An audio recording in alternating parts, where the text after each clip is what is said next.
Oh boy, I love live broadcasts. It induces such mission impossible moments. Oh, I just can't believe it. Let's give everyone a few seconds to wait to come in. Get used to these things.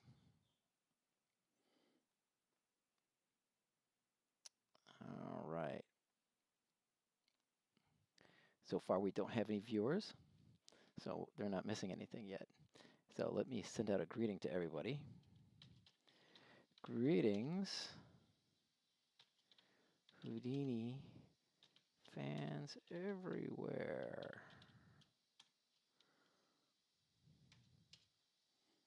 Okay, good. So it's 3 o'clock, so let's get things started. That's right, folks, it's 3 o'clock, and that means it's time for another episode of Houdini Secrets Live. Hey, that's what we're going to go through. Oh, hey, we got someone coming in. Hey, thanks, Hoover900. Thank you very much for dropping in. Glad to hear you. Okay. Last week, or actually it's a couple weeks ago, we started working on dynamics, Houdini rigid body dynamics, and we started dealing with constraints. Now, I couldn't get the other lecture prepared in time, and that was because there's just too much stuff going on otherwise. And this time, I do have a lecture, so I am going to explain the rest of Houdini rigid body dynamics constraints. And I'm going to show how to get these constraints into your real-time engine. Now, it's not the right solution. I'm not a big fan of it, but it is. And for you visual effects folks out there who saw my last broadcast, you say, "Hoo-hoo, don't worry about it. Nobody knows the difference, right?" Ha ha ha. Okay. Yep, that's exactly what we're dealing with, folks.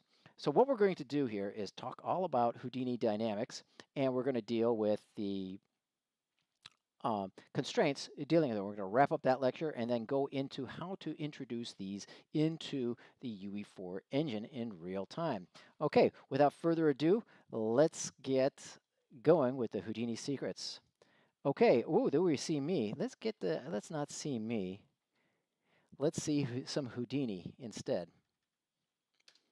Okay, oops, that's not what we wanted. Yeah, I have to excuse me. The reason why I'm so excited is because what happened earlier was like 5 minutes right before broadcast time, my Houdini license server went out. It just dropped dead. And so instead of freaking out, what I did was I quickly did a scan on all of my connections, and I found it. It's kind of obscure, but we got it. So all is good, and we are about ready to rock and roll. All right, because it is now. Well, this is Florida, and this is April, and it is summer, and that means it's time for Naked Houdini. So I am about to get naked. So if anyone here is disgusted by nakedity, please be warned. But hopefully you are all looking at my frame and all looking at my scene, and you can't see my naked body. All right, but with that said, let's get going with that. And now, yes, we are now doing Houdini naked. Let's get this show on the road. Now, I'm going to return back to my original project that I was working with before, Houdini Dynamics, and this stores all of the stuff that I had before. And so we were discussing about constraints. Now, constraints are an extra, kind of an extra system put on top of additional rigid body constraints, or rigid body dynamics. And we missed out, let me see, do I have the rigid body dynamics? Okay, let me go into my TA demo. Okay, rigid bodies. Okay, you'll notice here on there are a whole bunch of constraints. So there's pin constraints, twist constraints, slider constraints, hinge constraints, spring constraints, angular spring constraints, and parent constraints. Okay, now we went through a whole bunch of those 2 weeks ago, but we didn't go through all of them, so I'm going to finish going them up, and we're going to start here with angular constraints. Now, an angular constraint is really pretty undramatic, and no, it's just not that exciting. I'm sorry, but all it does is really good for snapping a goal snapping your object towards a goal object and maintaining its orientation. So let's just throw something simple down here. Now, I'm going to throw down a teapot node. Let's throw down a geometry. Okay, I'm going to call this teapot. Drop into here. And then we're going to drop in a ISO surface. Yes, sir. Oh, no, we don't want an ISO surface. We want, what is it that we want? We want a polygon. We want a bum, bum, bum, bum, bum, bum, bum, bum, bum, bum, bum, bum.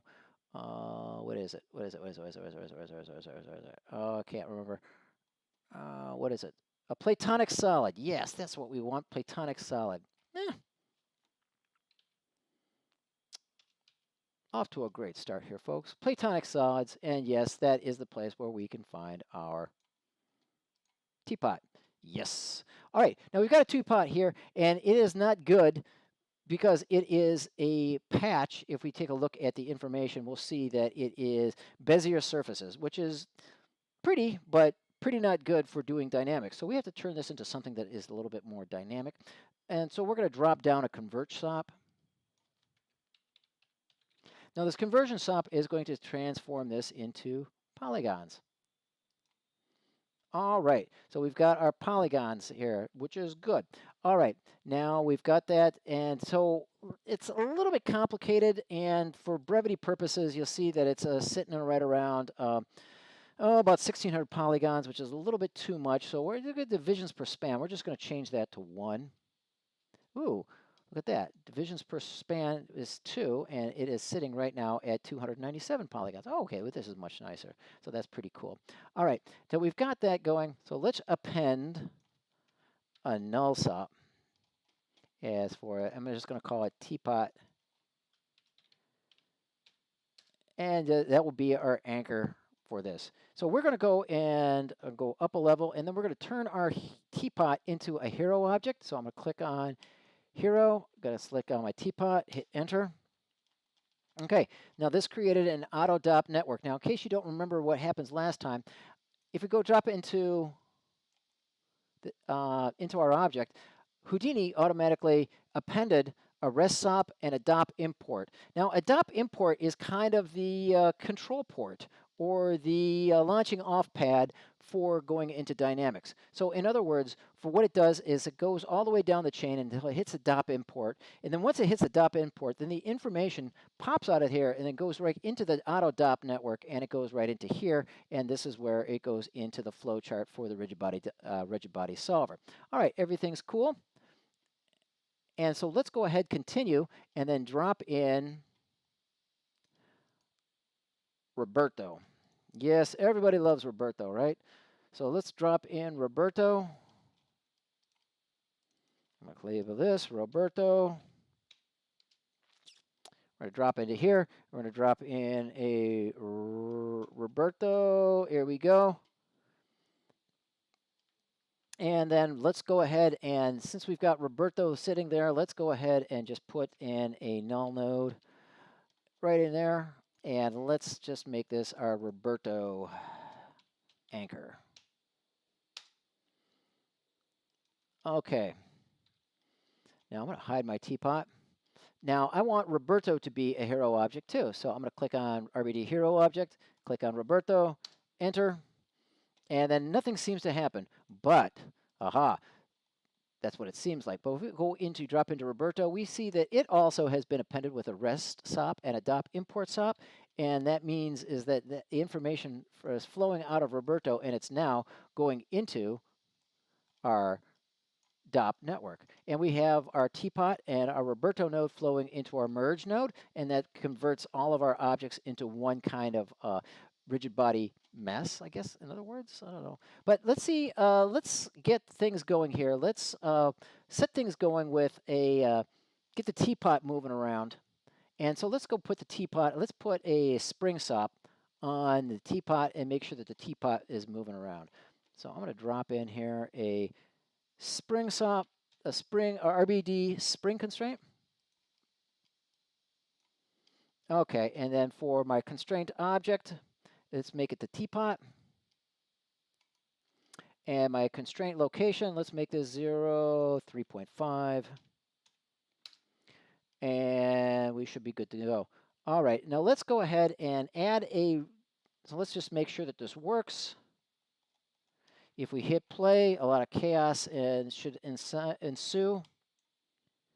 Yes, Roberto falls off and our teapot just kind of swings along merrily and doing its thing. Okay, you see that there's the bungee cord that it's attached to, so all is good. So let's put Roberto on another spring constraint.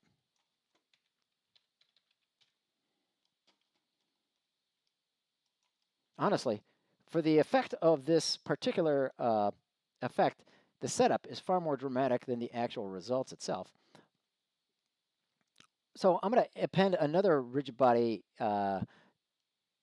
Let's go make it, I'm going to call this Roberto Spring. And I'm going to call this Teapot Spring. Okay, all's good. So let's go back to Roberto Spring. Constrained object is Roberto, and the goal object is Teapot. And so the constraint location is 2, and the spring location is the... Okay, so what I want to do is offset Roberto some. Oh, let's see. Let's output Roberto. Oh, let's make it 2. Oh, minus 2.1. Yeah, what the heck. And so let's go ahead and move Roberto Spring up 2 units. No, that's not quite what I wanted it to go. Let's go down so it's attached to the, so it's attached there to the teapot. And so we've got Roberto Spring, and then let's modify it so that it springs just a little bit more. Okay. So let's go ahead and play this. Okay, so everything behaves pretty much as expected. All right, this is still running kind of slow. So what I'm going to do, gang, I'm going to go back up to my Roberto. And before, yeah, get this rid of this, I'm going to put in a poly reduce sop on him because we are going to get old by the time this demonstration is finished. So I'm just going to knock him down to 10%. And so he's going to be lean, mean Roberto machine. Uh-oh. Did I do this right? Okay. Yep. There it is. Okay.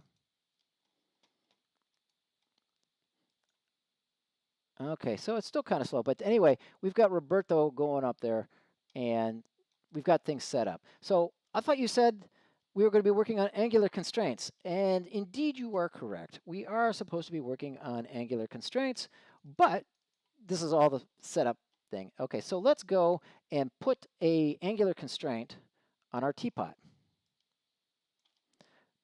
Okay, so I'm going to grab an angular constraint.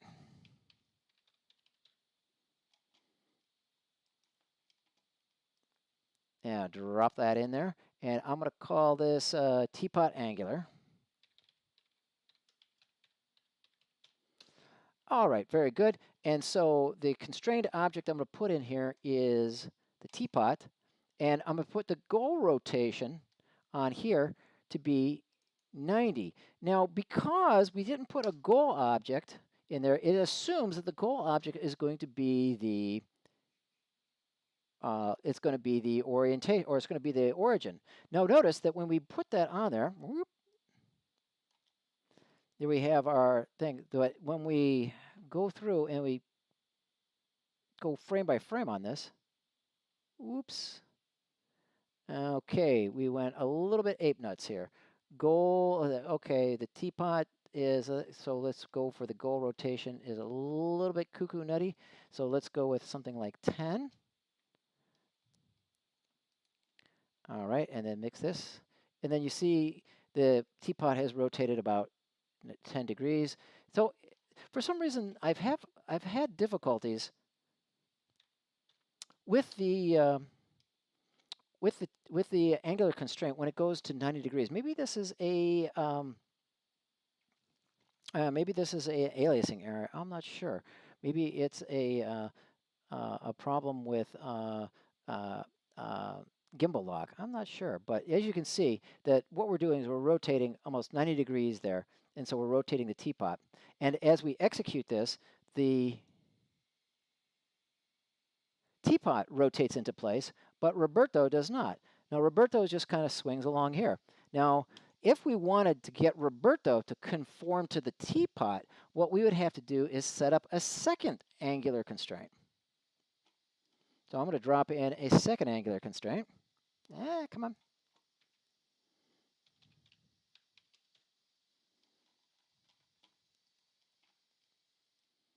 I'm going to drop that in there, and I'm going to call this Roberto angular.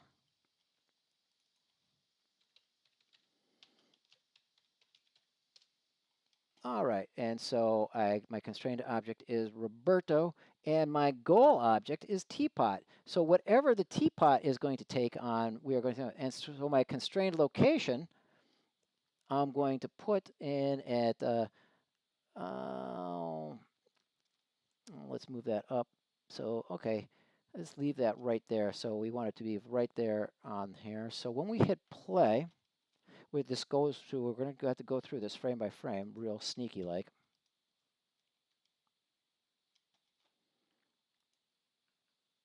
So you'll notice that the first frame that Roberto stays oriented along with my teapot. And no matter where my teapot rotates, no matter what happens to Roberto, Roberto stays oriented along with the teapot. Now the teapot might be swinging around and doing its boogie woogie jiggy wiggy, but as long as Roberto has his angular constraint set to the teapot, everything is copacetic and stays nice and friendly. Hit play on this, and yep, everything goes on as expected. All right, cool. Now that, I told you that wasn't that exciting.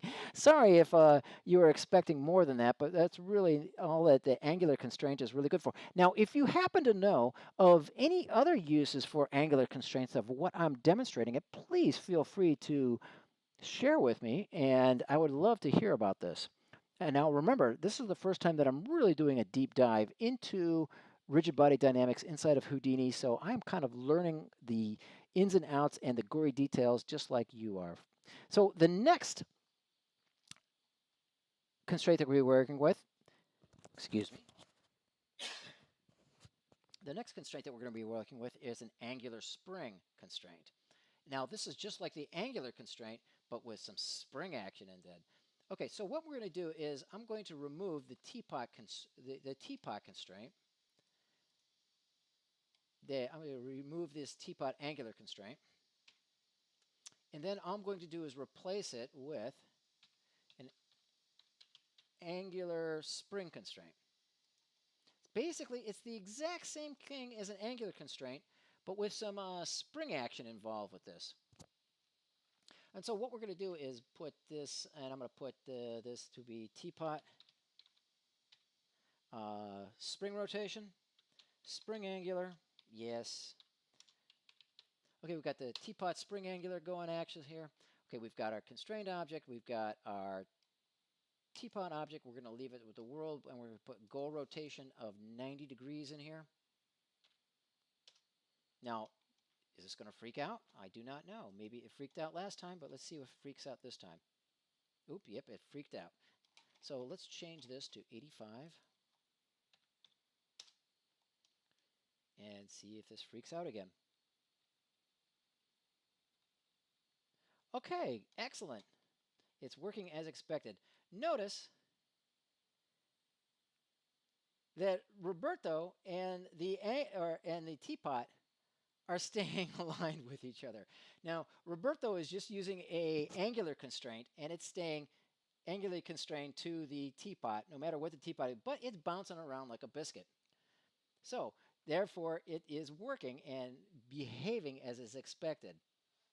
Now, if we wanted to get really nutty, we could put in another angular constraint onto Roberto, but that would kind of like destroy the effect because, let me put this off to the side here. Let me grab another angular spring and move that down over here and then make it Roberto and constrain to the teapot. and the constrained location, we'll leave that 0 over the gold rotation. Let's just make it 40, well, let's say make it 45 degrees. So it's going to go, so it's going to be rotating negative 45 degrees offset from the teapot's 45 degrees. And what this is going to look like, I have a hunch. I haven't tried this before. I think it's just going to look like a mess. Yeah, it's kind of a mess. And so the spring constraints are working against each other, and they're kind of combining and kind of complementing and adding to each other. So that's kind of interesting, but really it's kind of hard to tell exactly what's going on here. So that, folks, is the spring constraint, the angular spring constraint. Not terribly exciting, but still good all the same. All right, let's get rid of this. And I'm going to bounce up here, and I'm going to get rid of, yes. All right, now let's see. Let's see. Okay, so we've got the teapot, you got the auto dop network. So I'm going to get rid of the teapot. And, oh, let's drop into the auto dop network, and let's get rid of the teapot. And let's get rid of all of our constraints here. Because what we're going to do next is going to do something that's really kind of obscure. And Roberto falls like a biscuit. Yep, that's exactly what we want. We are going to do with the RBD cone twist constraint. Now, technically, this is a kind of difficult to deal with, and it's even harder to describe. But anyway, it constrains an object to remain at a certain distance from a constraint and limits the object's rotation. Okay, now, while researching this, I checked out a fellow named Han Sui. I think that's how you pronounce the fellow's name. Please excuse me if I'm barbecuing your name. But anyway, he kind of created an analogy that's kind of like a bell and a clapper. And a clapper is constrained by the twist axis, but the bell is represented by the cone. And the twisting is controlled by the constraint up axis. So ultimately what we're dealing with here are two different axes. A twist axis, which is the cone portion, and the up axis, which is the twisting component. Okay, so we are good to go with this. So let's go ahead with our demo. So let's go ahead and insert and our Roberto. So let's go ahead. Oh, excuse me. If these are the folks that I put out an amazing alarm to and say, hey, my Houdini server crashed.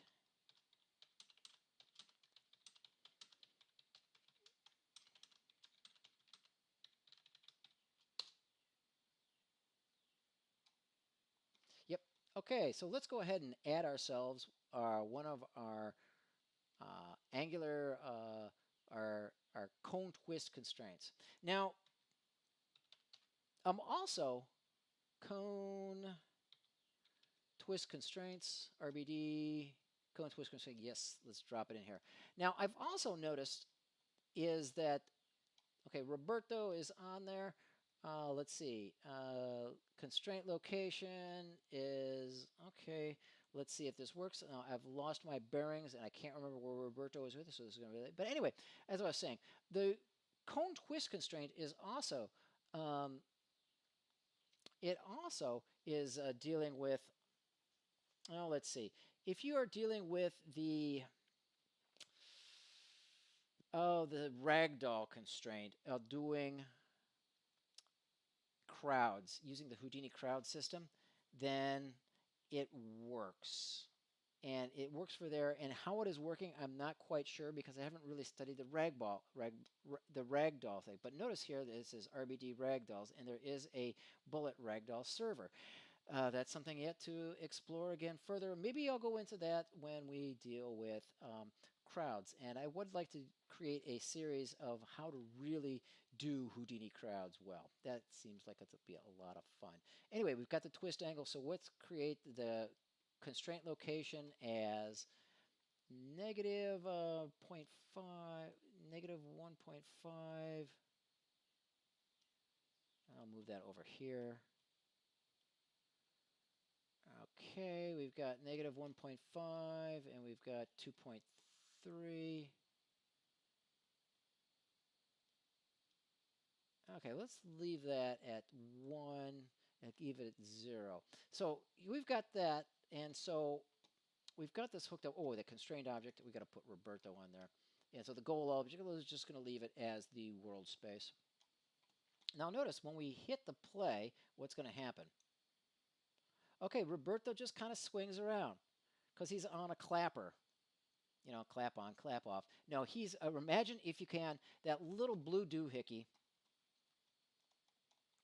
right there is a bell. And Roberto is the clapper inside of the bell. So Roberto is just kind of swinging along as if he was a clapper inside of the bell. Okay, you got it? So let's worry about the cone twist here. Now here's where the interesting part comes in. We're going to start here with the goal twist axis. Now this aligns the shape of the cone. And so we're going to make it, right now it's pointed along the x-axis. Let's make it pointed straight up to be along the y-axis. And therefore, let's take this goal up axis, and this is the weird part. This goal axis has to be perpendicular to the up axis, the twist axis. So these two have to be perpendicular because the out axis, which ultimately what Roberto is going to follow, is taken by the cross product of the twist axis and the up axis. For those of you who forgot your linear algebra, the cross product is what happens when you get two vectors and you roll one vector to the other, and this results in a vector that is perpendicular or orthogonal to both of the original two vectors. So here I have is the goal twist angle, I'm pointing straight up, and we have the goal up angle, and if so, along the z-axis. And so as we go up and roll the up axis towards the twist axis, then we realize we end up with an out axis that's pointed along the negative x direction. Confusing? Yes, extraordinarily, but I promise nothing else when dealing with this cone constraint. Okay, so now let's deal with the max up constraint. Now this controls how much rotation the thing can go in an upward or downward direction. And you'll see that the little guide dealios are expanding. That's exactly what we want. And that's going to show how much it can rotate up or down. And we're going to go and make this like, like 167. Yes, 167. That's good.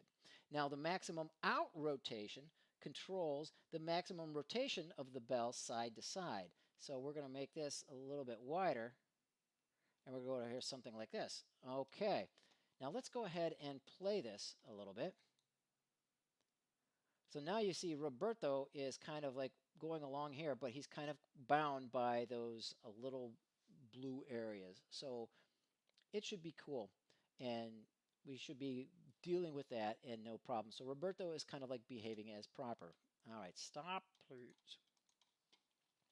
All right, now let's start dealing with the twist.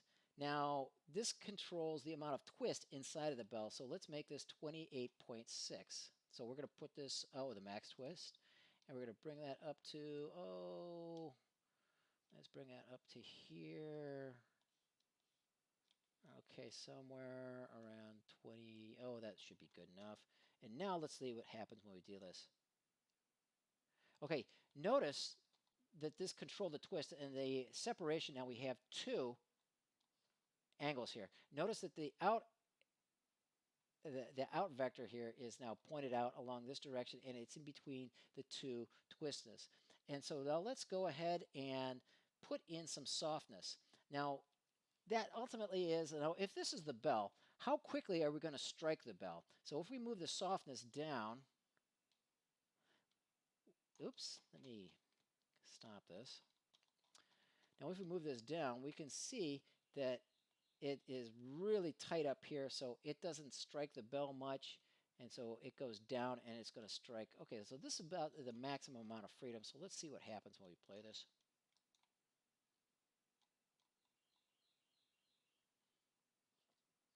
Okie dokie. Now let's go ahead and put some twist in there. What is my softness? Oh yeah, let's put the softness down even further so it's closer.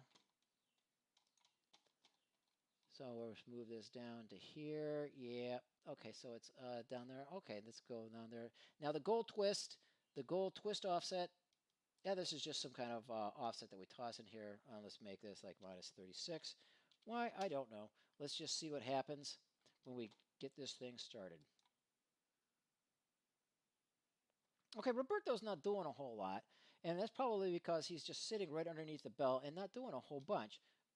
So let's go ahead and add some dynamic behavior from Roberto. So we've got Roberto at negative 2.1. Let's make him start at 0. So he starts up right there, and let's move him back along the z-axis some. So he puts on a show. All right, let's see what happens now when we play. Okay, now check it out, gang. I want to show you this. Now, see this little blue, that blue line here? That kind of demonstrates on how and where the out angle is going to be focused. Now, notice that as we start playing this along, Roberto starts swinging, and it's going to peg that thing. And so it stops. And so Roberto can kind of like roll around and twist, but you'll see that that kind of like stops as soon as that hits that kind of like white edge line. Now, if we wanted to make that a little bit more dynamic, let's increase the softness. Oops, we're still not on frame 1. Got to be on frame 1 in order to get this stuff out of here. So let's go this. And so let's kind of go over here and then. Okay, so it kind of gets pegged down there. And so where the softness is right there, the maximum twist. And so let's see if we could increase the flatness on this by creating the maximum amount of out rotation and the maximum out. And see this, we could push this even back further and down even more so and make this real skinny. Let's see if that works.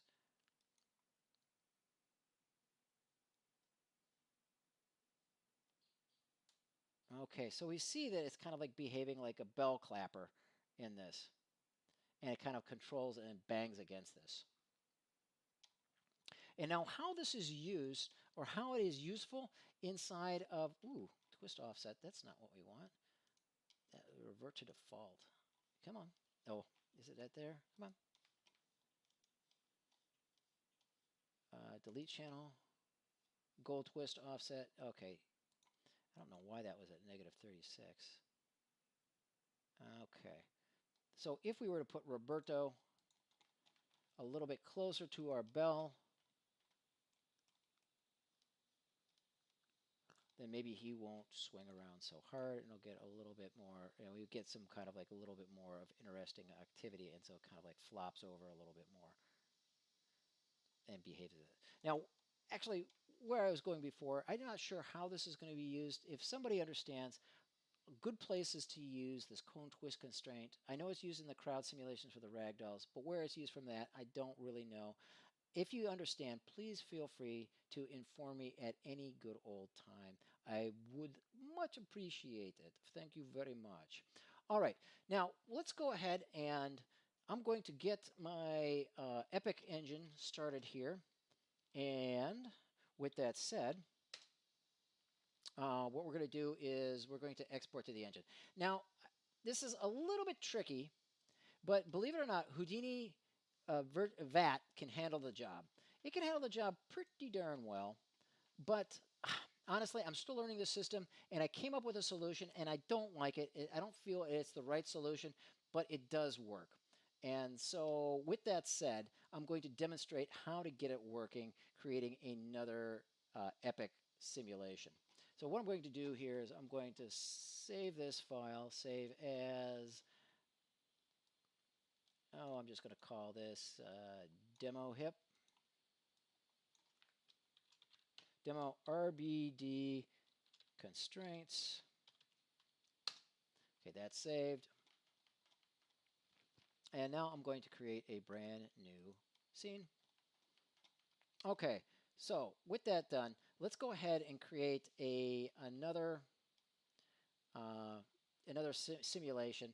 But I'm not really happy with the angular constraints. They're kind of undramatic, and I'm still kind of fascinated with the spring constraints. That seems like a lot of fun. So let's make this output example out of spring constraints. So I'm going to go here to tab, and then I'm going to drop in some geometry. And then I'm going to call this donut.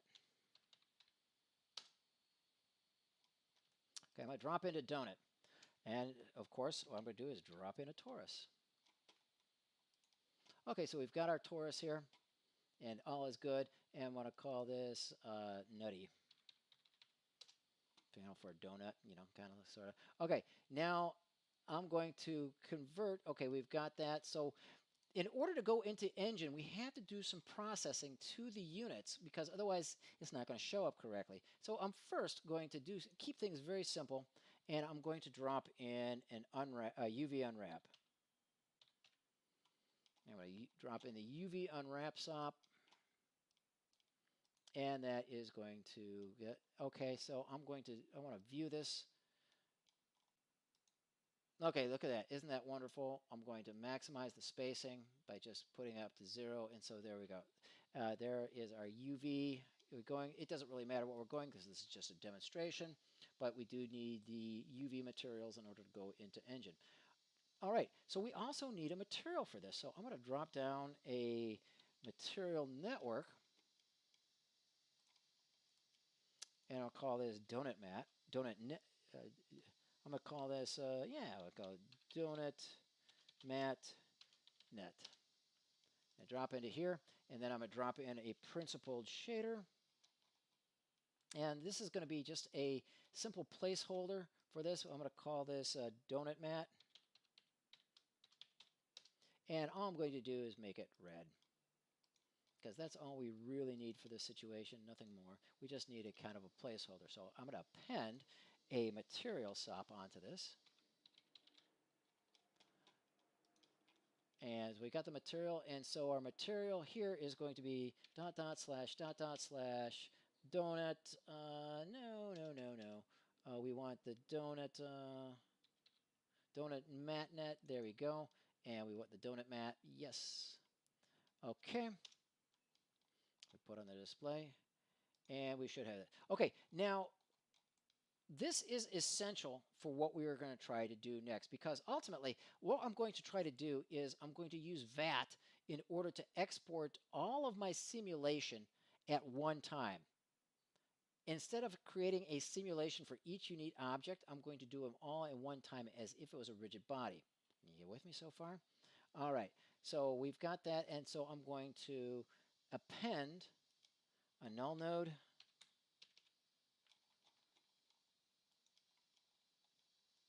And I'm going to call this donut.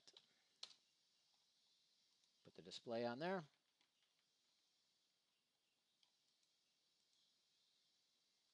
All right, we've got the null SOP on there. Oh, this is also a very important thing, because otherwise this won't work with the system. What we have to do is we have to drop in an assemble SOP in here. Yes. Drop in an assemble SOP right here before the export. And then we have to move this to create packed geometry. Now this is important, very important.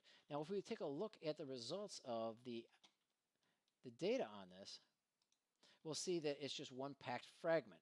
Now the packed fragments is important because otherwise this isn't going to work within the DOP environment. So make sure that it is a packed environment. So if you had this to be multiple objects, the packed environment would work as well. Okay, so I'm going to go ahead and convert my donut to a hero object. And I'm going to select my donut. Okay, we've got it going, and there's my donut. And I'm going to turn off the display because ultimately I don't want it there anymore. So the next thing I'm going to do is I'm going to add in Luis. Okay, for those of you who don't know who Luis is kind of like a superstar in the side effects community. He's no longer with side effects, regretfully, but he's still with us in spirit, and we're going to invoke his ghost with us. By the way, Luis is one of the primary developers of the VAT technology, which is ultimately a killer thing, is what we're going to be demonstrating today. So I'm going to drop down a geometry node, and I'm going to call it Luis. And we're going to drop in, and we are going to drop in Luis. There it is. All right, we've got Luis in here. Okay, the spirit of Luis lives on. Okay, now Luis already has a texture map, and Luis already has a material associated, so we don't need to add anything really more to him. But I would like to kind of make him a little bit simpler, so I'm going to go into my poly reduce, and we're going to knock him down to 10%. So we're going to make him nice and lean. All right, we've got a nice and lean Luis here. And I'm going to append an assemble sop. Very important. And I'm going to create packed geometry with that. And so there is our results. And then let's append a null sop. And I'm going to call this Luis. All right, I'm going to go back up. And then I'm going to hero RBD. Okay. Here, let me hit escape. All right, now let's go hero RBD, select this, enter. Oh, the attempt operation failed, already simulated. Ooh. Look at that. Yes, it is already simulated because there's my DOP import. All right, we go in here and we have the donut and Luis in here. Very cool. Okay, now ultimately what we're going to do is we're going to create a bungee jumping spectacular. And so we've got our donut and we've got Luis, and they're going to go bungee jump like crazy with each other. And so we've got Luis here. Now let's put Luis at a good position in order to bungee jump. And so I'm going to leave him at, we're going to pick him up at about 0.6 and move him in Z about negative 1.2. So he's off on the edge. And then I'm going to rotate Luis, about negative 45 degrees. Okay, so Luis is just sitting out there, and he's just jumped off, and he's a gnarly son of a gun, so he's bungee jumping backwards. And we're going to leave the teapot exactly where it is. Okay, so let's add in a couple of spring constraints. I'm going to throw in here, I'm going to throw in this first spring, RBD spring constraints. Drop that in there. I'm going to call this the donut spring.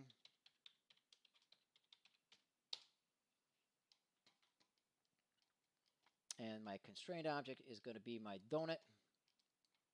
And my constraint location is going to be, hello, constraint to internal animations. What? No, we don't want that. So our goal object, we're going to leave that. No, SBD. Well, this is not what we want. We want an RBD. Sorry, wrong kind of thing. So spring. We want an RBD spring constraint. Yes.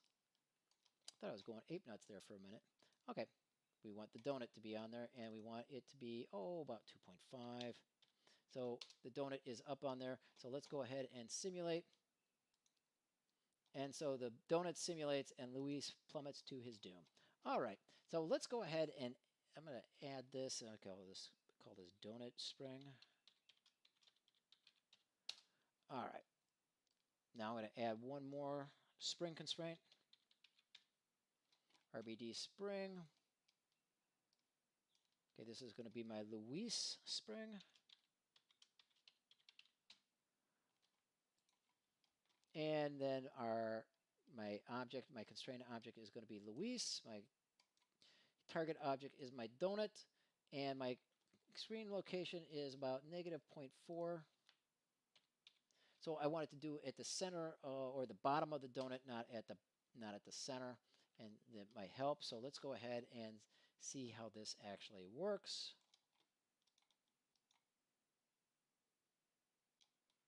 Okay, let me put this in real time. Okay, yeah.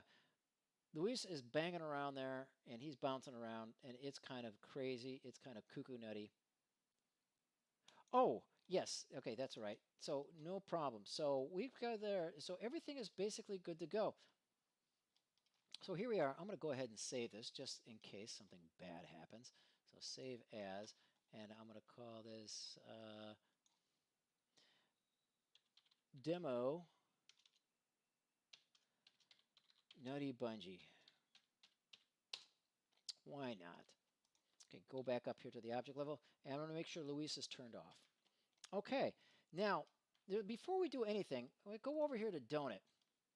Now where it says the DOP import, I'm going to go up there and notice where it says import style, transform input geometry, change that to from DOP network. So this is going to grab the information right from the DOP network. And appending to that, I'm going to throw in another null sup, and I'm going to call this as my,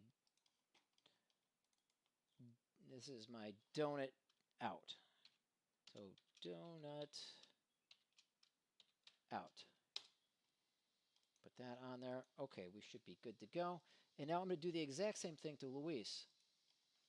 And so he's got a DOP import. And so let's go ahead and get him fetched from the DOP network as well. And then let's put in a null sop and call this Luis out. Okay, very good. Now, you're probably asking, well, why did you turn all that off? We don't have anything. Because I'm going to create a collector. So I'm going to create one object to merge them all. So I'm going to put in a geometry, and then I'm going to call this, nutty bungee.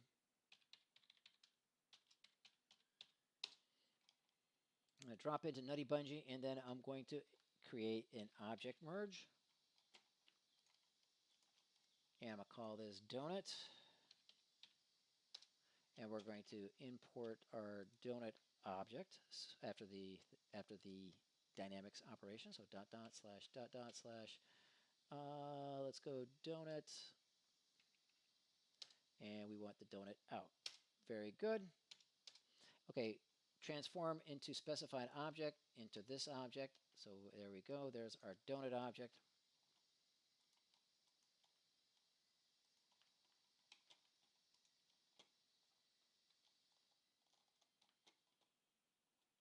Okay, but I do not see anything. Okay, donut object. So is this because I've got here, transform from the industry? Okay, up. Donut. Okay, we don't see the donut object. Transform into this object, object merge. Oh, this is the group and not the object. My bad, gang. There we go. Okay, let me go ahead and change this back to my DOP network. Okay. All right, there we have our donut object. So let's go ahead and create our Luis object. Got object merge. Luis. And our group here, our object is going to be dot dot slash Luis. And we want the Luis out. Okay. Epic. There's Luis and Luis out. So let's go ahead and merge these two bad boys.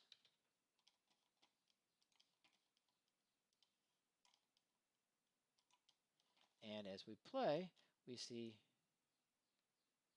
there we have it all merged together and behaving nice and friendly like. All right. Let's go ahead. We've got that. And so let's go ahead and add a null.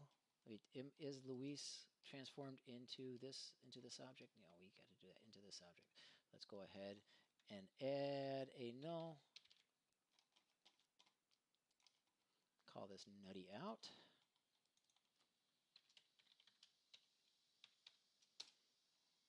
And set that to play. Go up. Okay, we've got everything basically set. We've got our nutty bungee set up here, and we are good to go. And okay, so this kind of like bops around for a while there. Yeah, you know what the hell, let's leave it at 300 frames. and let's just leave it as is. And so what we're going to do now is we're going to build our VAT environment. So I'm going to go ahead and drop in a ROP network. I'm going to call this Nutty ROP. And drop in a Nutty ROP. And we're going to lay down a VAT node.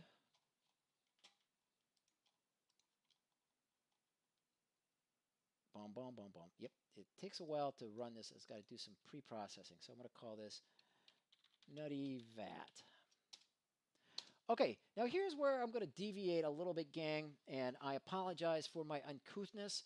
If I find out the reason for this, I'll do this. But I found that the best way I've got this working right now is using a soft export and not a hard export. I know that's not right, but this way works, and so you're going to see why it was. So this, I came upon this by accident.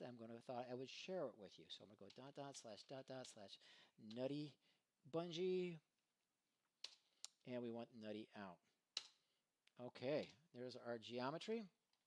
We're going to turn off the pack normals into position alpha, and I'm going to call this demo bungee,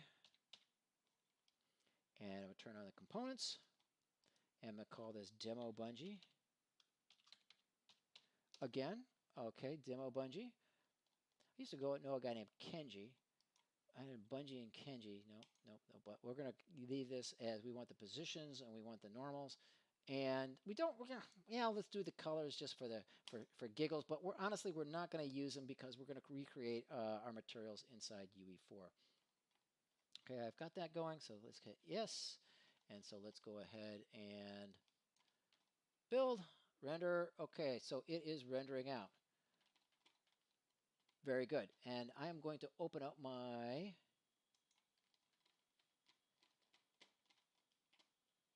scene.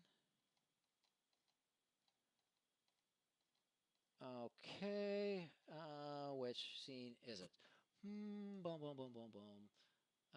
Houdini, blah, blah, blah, HSL, these secrets like that. Nope. Okay, oh, here we go. There we go. Houdini Dynamics, version 4.26. Okay, very good. Okay, we're going to bring up that. And it is coming. Hang in there, folks. My UE4 session is starting up anew.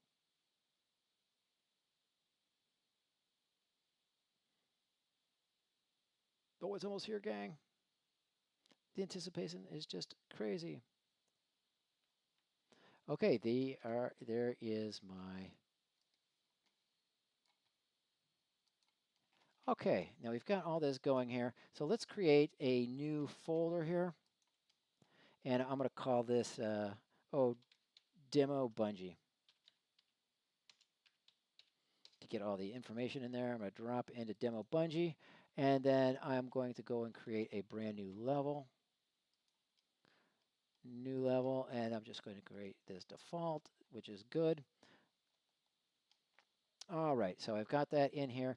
And so let's go ahead and import all of our stuff on here. So I'm going to go import to game, Demo Bungee. And okay, where is my stuff? Okay, it is TechArt EDU, Houdini Secrets. And we got the Houdini Dynamics and the export. And so the export, and so here it is, Nutty Bungee. And so here's our mesh. And here's the mesh. And we're going to open it up. And we're going to leave the things. We're going to put the vertex color import on replace. And where it says vertex override color, we're going to leave that as. And remove the generates is false. So I'm going to import all on that. And notice that we got two materials for it. We've got a default material, which was white for Luis, and the teapot material that we created for that. But we notice that there are two different materials on the object at the same time. That's exactly what we want, folks. And so I'm going to move the object right in here. Oh, let's bring it front and center. All right, there we go. Okay, so we've got Luis getting ready to do his bungee jump off dive off the donut. So let's go ahead and bring in our textures.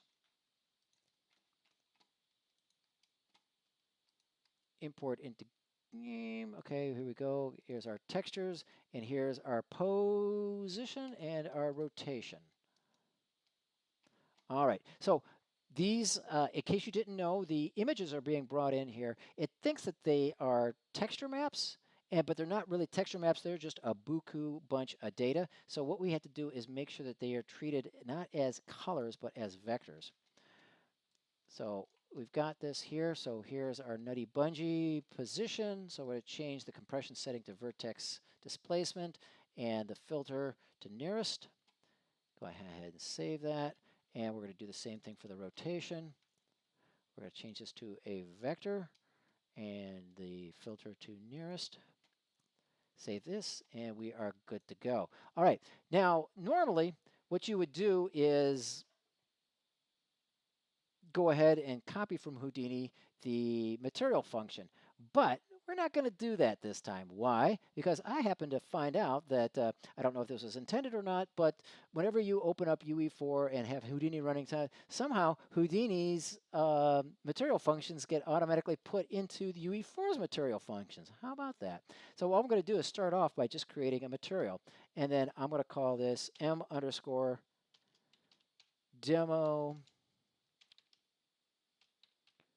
bungee. This will save a little bit of time. I'm going to drop into here.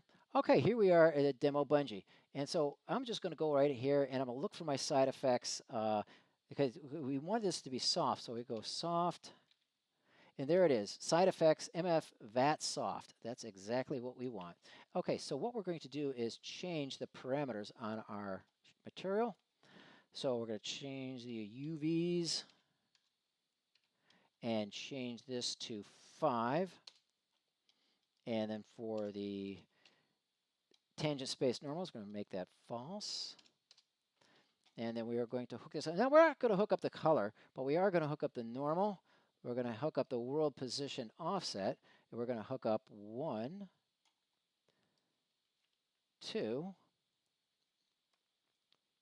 3, and 4.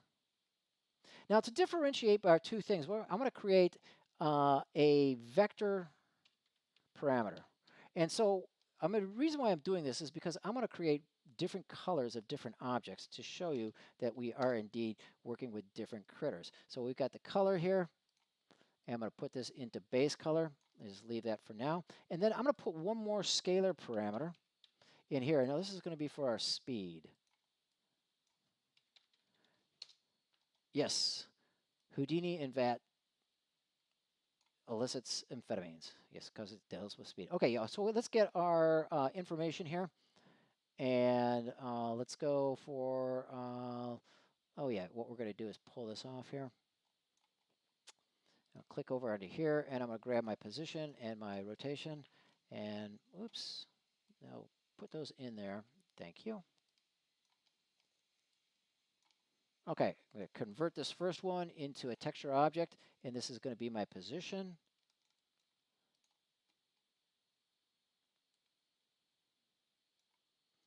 And texture object, and this is going to be my rotation. And there is no rotation. So I did something wrong. Let's go back to Houdini and find out. Okay, so this is going to be a soft, and so this is supposed to output the normal. Okay, it didn't output the normal map. It outputted the rotation instead. So let me go and try this again. Let me go into this location. We go to TechArt EDU. We got Houdini Secrets and Houdini Dynamics export, and we call this we called it demo bungee. We wrote it in the long stuff, gang. There it is. I called it nutty bungee, but instead we called it demo bungee. Okay, we're gonna have to do this over again. Oh well. All right, well, live and learn. That's what you have when you got too much stuff going on at the same time. You end up overlapping yourself and you end up getting confused. All right, so let's go back over here, and I'm going to get rid of this, and I'm going to get, regretfully, I've got to get rid of all this. Sorry, folks. Force delete. Yes. Yes. Force delete. Yes, get rid of it all. All right, so we're going to go back into that, and instead of Nutty Bungee, we're going to get from Demo Bungee. Go into my meshes. There's my Demo Bungee mesh. And then we're going to click OK. We're going to leave the settings exactly the same. And I'm going to import into this. I'm going to import my textures. And there we are. All three. Yep, that's exactly what I wanted. Now, I'm not going to bother with the color because we're not going to use it. But I'm going to go ahead with my normals. And I'm going to change my compression to vector displacement. And I'm going to change my filter to nearest. Save. And then in my position, I'm going to do the same. Compression, vector displacement. Filter, do the nearest. Hit save. All right, so, oh, by golly, I accidentally removed my material. Daggone it. Too fast, too fast. So I'm going to call this okay, Demo Bungee. Let's just create this darn thing again. All right, there's my new material.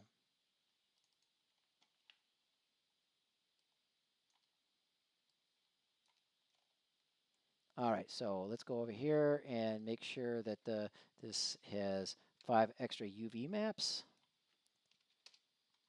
And make sure that the tangent space normals are turned off. All right, let's go add a soft material function. And we're going to move the normal to here, position offset, and we're going to go 1, 1, 2, 3, and 4. Okay, I'm going to add a vector parameter. I'm going to call it color. Move that into my basic color. We have a scalar parameter. I'll call that speed. I'm going to connect that right into here. And then we're going to go grab our materials, and we're going to grab a bungee in our normal, and click that right here. Pull that into there. All right. There is my normal. I'm going to convert this to a texture object. And this is my normal. And here is my position. So I'm going to convert this into a texture object. Move this over into position. Now notice that the color map is looking for, and it's not complaining because we're already hooked up here. So we should be good to go for the color. So I'm going to go ahead and hit save. And we should be rocking and rolling and ready to go. All right, good. Now we've got our material, demo bungee. Something in that quite isn't right yet. Let me make sure. Well, let's put this in here. I have a hunch something isn't quite right. Okay, we've got the normal going into the normal. The position, world position offset going into there. The color into there. Speed, position texture 2, normal map, color map. Okay, let's see what happens here, gang.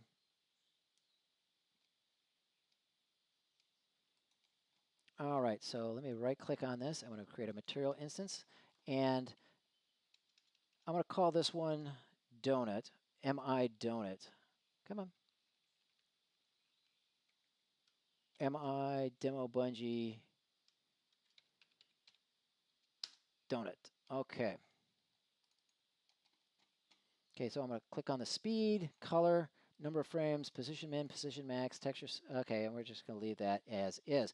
All right, for the color, I'm going to make it red because I want this to be red, and it's kind of like a screaming magenta. What the hey? Okay, now the speed, we're going to get that from Houdini. So we want 300 frames at this, so it's 299. So let's go back into UE4. And so this is 299. And here's our speed. All right, let's get our other information. Let's get our position min.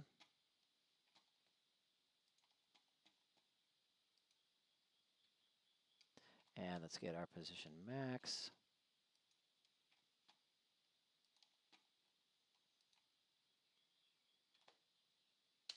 Okay, it looks like cosmic puke. Okay, not worried. I'm going to go. I'm going to go and put as my demo object here. I'm going to put demo bungee as my object, and then as we see, okay, the donut is bouncing up and down, but Luis is staying exactly the same. Okay, believe it or not, gang, that's exactly what we want. Okay, so let's go ahead and save this. And let's go ahead and throw in our demo bungee mesh into the scene.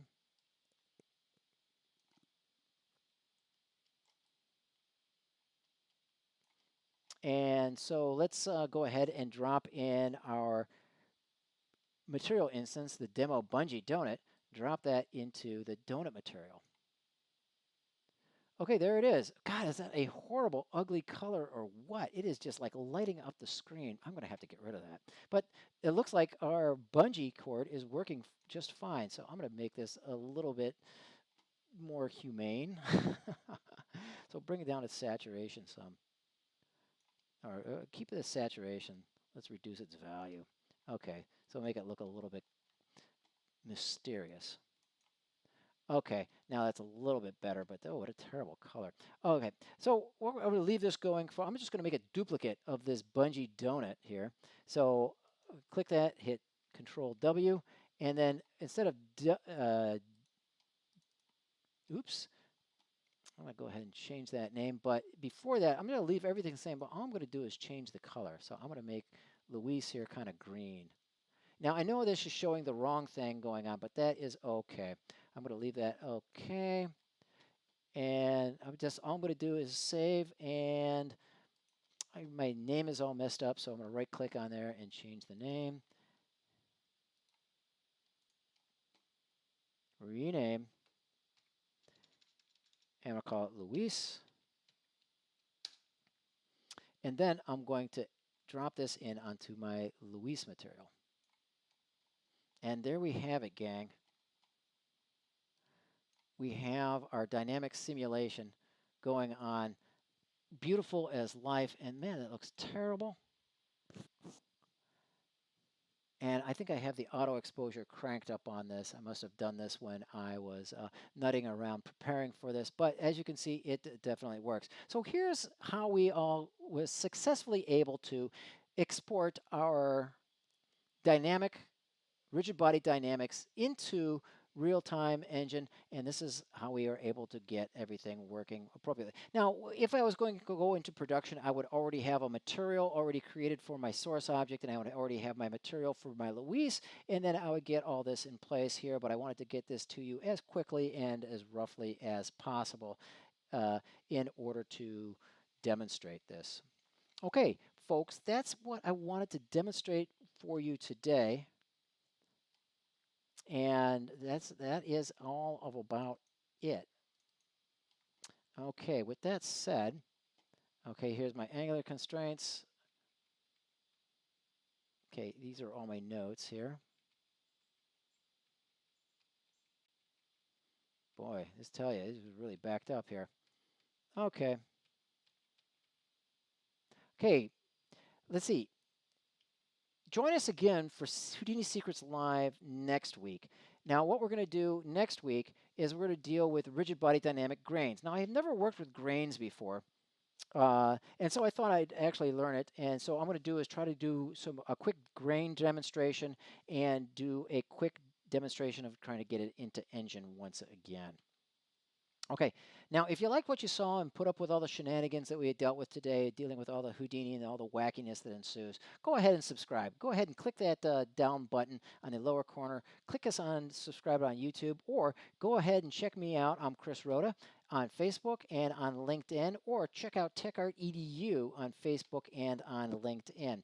Otherwise, what you could do is you could really help us by go to techartedu.com and check out the website and then click on one of the get access to the latest articles. These are basically a a little click in where you can log in, and we will send you articles as we create them. Now, admittedly, the marketing department at TechArt EDU has been, let's just put it mildly, lax lately. However, we are going to change that because the marketing department has been diverted onto other things, but those other things are changing. So the TechArt EDU should be sending out more information and articles about how things are going along. All right, great.